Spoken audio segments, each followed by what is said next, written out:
तो आज हम एक ज्योमेट्री की प्रॉब्लम देखेंगे। तो स्टार्ट करते हैं। तो यहाँ पर बोल क्या रहा है कि मेरे पास दो सर्कल है। तो एक सर्कल है जिसकी रेडियस मेरे पास कितनी गिवन है 3 सेंटीमीटर, और एक दूसरा सर्कल है उससे बड़ा जिसकी रेडियस मेरे पास कितनी गिवन है 8 सेंटीमीटर। ठीक है। अब यहाँ से एक कॉमन इंटरनल टेंजेंट ड्रॉ करी जाती है। ठीक है, कॉमन इंटरनल टेंजेंट, इसका मतलब क्या होता है कि जो ट्रांसवर्स टेंजेंट होती है ना वही होता है। ठीक है, तो ट्रांसवर्स टेंजेंट मैं ड्रॉ करूँगा यहाँ पर, तो वो इस तरीके से होगी। तो इसको मैं पी नाम दे देता हूँ, इसको मैं क्यू। ये प्रॉब्लम के अंदर गिवन है हमारे पास। ठीक है, इसको ज्वाइन कर सकते हैं। अब हम क्या करते हैं, दोनों सेंटर्स को ज्वाइन करेंगे ना यहाँ पर।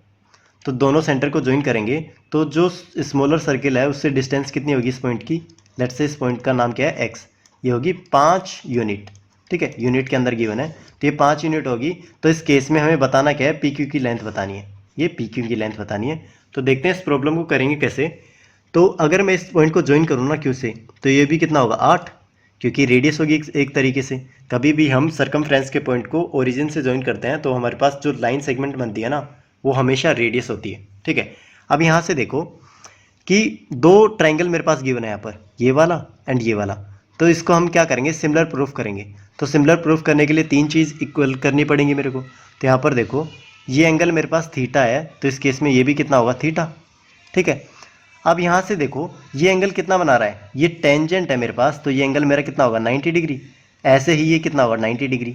अब एक लाइन के ऊपर अगर मैं दो 90 डिग्री के एंगल बना दूं तो ये दोनों क्या होंगे आपस में पैरेलल होंगे। तो ऐसे ही ये दोनों क्या है आपस में पैरेलल है। तो यहाँ से ये दोनों पैरेलल है, तो इस केस में मैं ये देखो 90 डिग्री होगा, ये भी 90 डिग्री, तो मतलब दूसरा एंगल भी हमारे पास इक्वल आ गया। अब यहाँ देखो ये दोनों जेड बना रहे हैं, मतलब जेड कैसे बना रहे हैं, दो पैरेलल लाइंस के बीच में एक लाइन में ड्रॉ कर दूँ ना इस तरीके से। तो ये जो एंगल होंगे ना मेरे पास, ये जेड वाला एंगल होगा ना, ये क्या होते हैं हमेशा इक्वल होते हैं। ठीक है, तो ये दोनों भी मेरे पास क्या होंगे इक्वल होंगे यहाँ पर। तो 3 एंगल मेरे पास यहाँ पर इक्वल हो गए। ठीक है, तो इस केस में मैं एंगल एंगल एंगल से इन तीनों क्या कर सकता हूँ, सिमिलर प्रूफ कर सकता हूँ।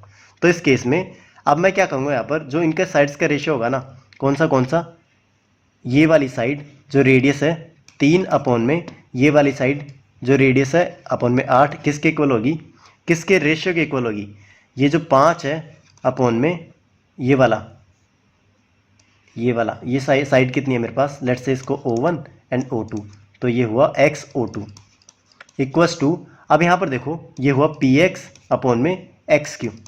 अब यहाँ से मैं देखो PX की वैल्यू निकाल सकता हूँ कैसे, ये 90 डिग्री का एंगल मेरे पास गिवन है, तो एक ट्रिपलेट फॉर्म होता है यहाँ पर 3 4 एंड 5। ठीक है, ये 3 है, ये 5 है, ये कितना हुआ फिर 4।